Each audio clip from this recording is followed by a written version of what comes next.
Hi, and welcome to this week's episode of Money with Alpha. This week, I wanted to talk about the near and far juggle that impacts a lot of us, especially us women, having to deal with all of the immediate financial needs that we have, and the stresses, and the multitasking, and the distractions, and the interruptions, and all of those things that are part of our daily life. And then comes the I don't have time to think about the longer term financial sort of security and situation and the lifestyle that goes with it. And the fact that this is a real problem. I see this a lot with clients, and it impacts the way that we talk about money or the way that we don't talk about money, because we're so focused on just getting to the next day. The amount of times I hear, "Oh, I'm just thinking about today," or just got to get to the end of the month and see where things land. And if you're self-employed or you have a business and it's, I just need to make payroll, or, there's all these things which are very immediate. And while we can take the time to do vision boards and look at our goals and set our KPIs and things for the year or for the quarter and break it down however we want, the reality is the day to day where we often feel like we're sinking and we're just trying to get through what we can actually achieve. And if I mention the concept of retirement or wealth or whatever, the whole idea of this can just sometimes feel too overwhelming and unattainable.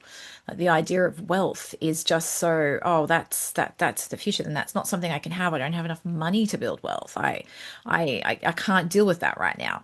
And the thing is that at some point you're going to need to be really, like, perfectly honest and blunt, but as in a loving way. If you don't start to look at this at some point, you're going to end up finding that years pass and you're still concerned about this and it hasn't been dealt with. And it doesn't have to be heavy. It doesn't have to be complex. It doesn't have to be huge. They're not major life changes that need to be made. It's just incremental things that can then really shift the dial. I've relayed this story before, and I was literally talking about this to somebody yesterday. One of my favorite money stories that I've read in a book once was about this janitor in America, and I think I don't know, it was the 70s or 80s. Anyway, it was a while ago, so he's now long retired. But he was a janitor. Obviously, didn't earn a whole lot of money. Was very very meager, I suppose, in just his day-to-day life, but put money away. And still went on his little holidays. They might not have been big European holidays or anything like that, but put money aside little by little. By the time he'd retired, he'd paid off his house and had $2 million just by putting money into investments, just consistently over like a 40-year career. And they had compounded and amplified to such an extent that he could then have a very, very comfortable retirement. Now, you're probably thinking, oh, but I'm not, at the beginning of my working life, I have got a lot less time. And to a certain extent there is truth to that, but it's not too late. Like, you can still do something. You still have time. Like, I'm in my sort of mid to late 40s now, and there is still time for things to compound and develop. Like, there's decades left of life. Hopefully all going well. But if we look at sort of age statistics, us women are living into our late 80s nowadays, like healthy for the most part. So if I look at that, I was like, I've got another 40 years. Oh my gosh, of course, there's still plenty. So that's the 40 years of working life. But at the very least, I can start to make the changes and do the things now, and to incrementally invest and actually allow time to still work for me. The thing is, though, I have to actually be doing it and starting it, not just worrying about it and talking about it and pushing it off to another day. And so this is a little bit of, this is tough love me today, because I was having a conversation with someone else this morning, and they're like, you need to, well, you need to say it like it is. I was like, but I don't want to, like, hurt anyone's feelings or make them feel bad. But at the same time, there is truth to it. And I like to speak the truth if it's going to be beneficial and help. And if it is a little bit of the push you need to do something, then great. And that is one of the reasons why I'm creating the things that I'm creating. So the app that's now a reality, and then the community that I'm building as well. It's there to create the support and the help and the hand holding that you need to be able to, and the accountability as well, because sometimes we'll do these things for our kids or for other people, but we won't do it if it's just for us. And as a fellow woman, I'm like, you need to do this as much for you as anybody, because the healthier, the fitter, the more financially independent and strong you are, the more you're able to help others, whether it's your children, other family members, your church, your community, whatever is important to you, that's why you need to become more financially independent and wealthy. So with this, how do you do that then?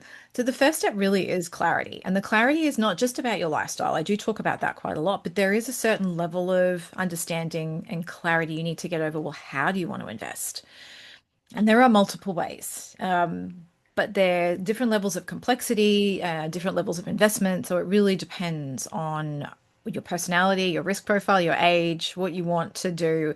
Like for me, the idea of managing investment portfolios for investment properties is just oh my gosh. I've seen and heard too many stories from my grandmother and my dad and helping him with his stuff. It's just, oh my goodness. I saw a unit he had rented out, excuse me, and the state that it was in was horrendous. I don't even know how somebody could have lived in this and how it even got to this point. I was like, I don't want to have to deal with that.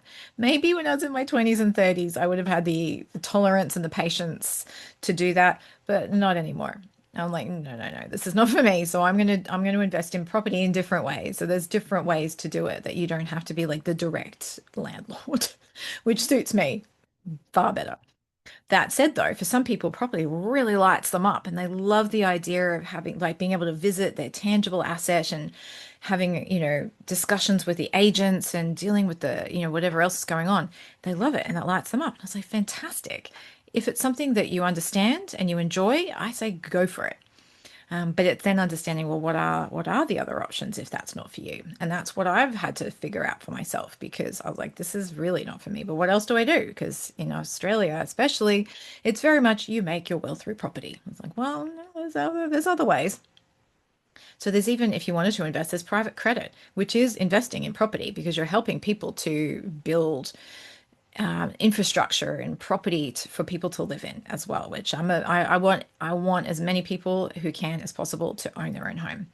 Let's try and like, get beyond just constantly having one person having multiple houses and having multiple people with a house each and a home as well. So that's something I would love to see. Then there's share investing. You can choose direct companies if you want. Do you want high dividend companies? What is it that do you have a specific belief system? Do you want them to be eco-friendly, it's sustainable, whatever it is, you can do that too. Then there's the more passive investing, which is exchange traded funds, so ETFs. They're my personal favorite. So you invest in an index or an industry or a country, a set of companies. So that's more my style 'cause it's a lot less hassle. I can just automate that as well, and it just buys them every month for me. I don't have to really get too stressed about what's happening in the market because it's a longer term view. Superannuation or your retirement savings from a tax perspective can be quite good. That sort of thing you do need to look at when you get a bit older because some things change in terms of the tax effectiveness. So that's where an accountant can help you. In Australia as well, you can do self-managed super funds. Investment properties can be bought inside them as well. So this is where that structuring side of things, you really do need to talk to an accountant and an estate lawyer to make sure that things are set up correctly for your legacy as well, especially if that's important to you and you want to make sure that your kids are set up and have everything that you want them to have.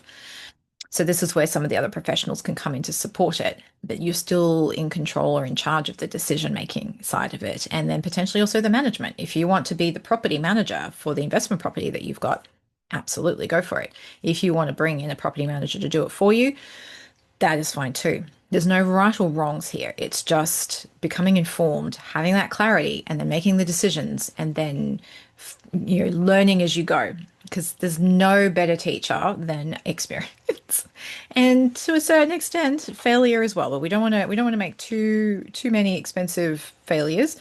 It's just more understanding things a bit more before you start to do them. especially if you can do it incrementally, which is one of the things I love about ETFs. It's a lot more incremental. Then there's the visibility of it. You don't want things to become so complex and overwhelming that you can't keep track of it. So again, this is where my app Prosperous, I'm wearing my Prosperous t-shirt today, if you're watching, will be able to help you coordinate it all and organize it all and see it all. All your bank details will be in there and automatically categorized. You can put all of your assets in there. You can see what they're going to do over time. You can play around with the decisions so you don't actually have to physically make the decision. You can play around with it in like a sandbox or scenario environment first.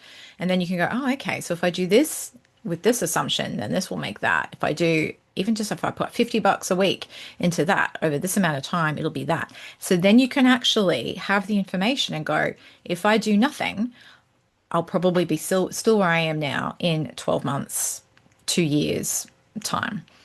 If I do this, I say $50 a month in here at this interest rate over the next 5 years, I could have $10,000. And you'd be like, and then all of a sudden the decision becomes so much easier because you're like, oh my gosh, why would I not do that? Because in 10 years, I wouldn't have that money. But if I do this now consistently, I will. So you're like, okay, now I get why I'm doing this as well. And I can see the result and that transformation that it will give me, as well as like my life will then suddenly become a lot easier because I then have choices. I can take the trips. I can, pay my kids' school fees with ease. In, 10 years' time, probably won't have any school fees anymore. So then you can do other things as well. You can put money aside for your kids to give them a little helping hand if you want to. So, there's this is choice, and that's what money provides. It's the freedom to choose the things that you want to do. So then flexibility comes into this too, because the needs that you have right now is more immediate. Over time, once you start to have a bit of a longer term view, once you allow yourself to have that level of clarity and the visibility that takes you a bit further into the future, you're then probably going to find that you have different problems to solve. So you might have aging parents to then deal with. So you've got to readjust things a little bit there, or you can help them manage their money then because you've been doing such a great job of it yourself because you've learned how to set it all up. Then you find you need to be able to, instead of worrying about the immediate money situation, you've got more money and then you've got to make it last longer as well. There's something I noticed with my parents. Once they got to a certain age, it became more about, well, how do we make this last as long as possible, but still keep a certain lifestyle? So they didn't feel like they had to scrimp and save, because I see this as, quite often people just either hoard or spend. There's very little that happens in between because we don't have that ability to regulate it, because we don't know what's going to happen. None of us has a crystal ball. We don't know how long we're going to live. So we hoard it thinking, oh, what if I'm going to live for another like 20 years? Can I make it last that long? Or let's just not spend any because we don't know. Or, we only live today because we don't know what's coming tomorrow. So let's just go for it. So there's these two varying camps that I tend to see. So somewhere in the middle is a little bit better. So you can have those like trips where there's a bit of blowout and then there can be a bit more moderation for a while. But then if there's medical things that you need, you've got the money to pay for them. If there's something that will improve your life, you can choose to invest in it. So it just allows that level of flexibility as your life changes. And then the big how. How does this all happen? It happens with a system that's flexible enough to move with you and is right for you. And that's the money pie framework, and being able to connect your day-to-day banking and expenses, etc., and income, and make sure that it all kind of works and you know where everything's going, then link that to your future, well, current wealth and your future wealth building, and have it as a system that just ticks along. So after a while, your conversations change entirely. Your stresses about money just change or fall away. The stress, it then becomes a different level of conversation. And that's where we want you to get to.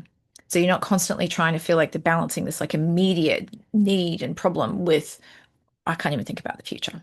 We want you to be able to do both and do it in a way that's calm, has the right information to make the decisions that will actually help you get where you want to go, and the clarity to know what that even is.